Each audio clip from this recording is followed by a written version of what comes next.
Hello students, today we will do practical work of Microsoft Access. So in front of you, after opening the Microsoft Access, you can see the available template and I have an option blank document, just click on it. Now on right hand side, you can change the location. Suppose I am going to change it in desktop. After changing the location, I want to click on create. Now you can see in front of you such kind of window will appear.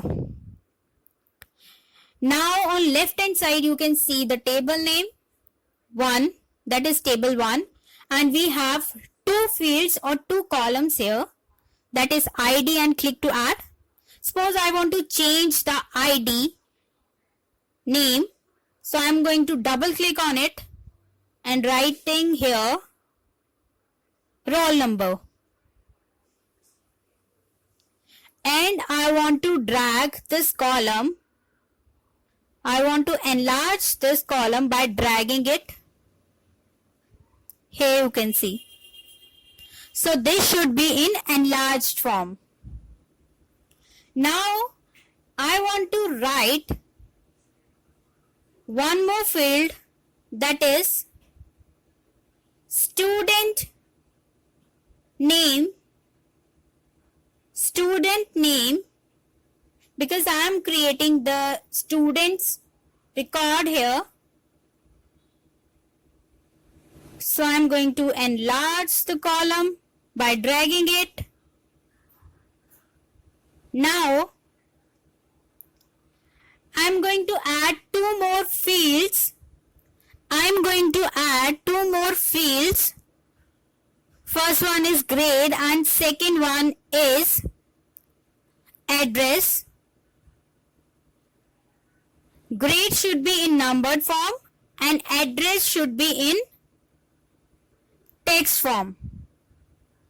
So here I am going to write here grade, and the last one is address.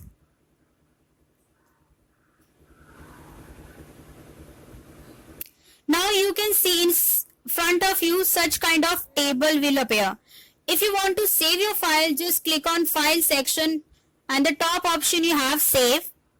When you click on it, see page number 82 of your book, figure 6.10, such kind of dialog box will appear. You can change your file name.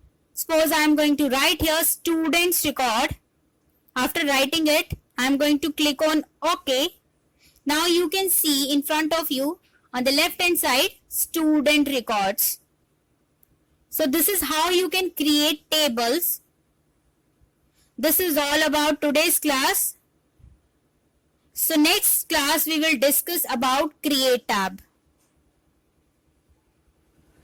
Create tab. So thank you students.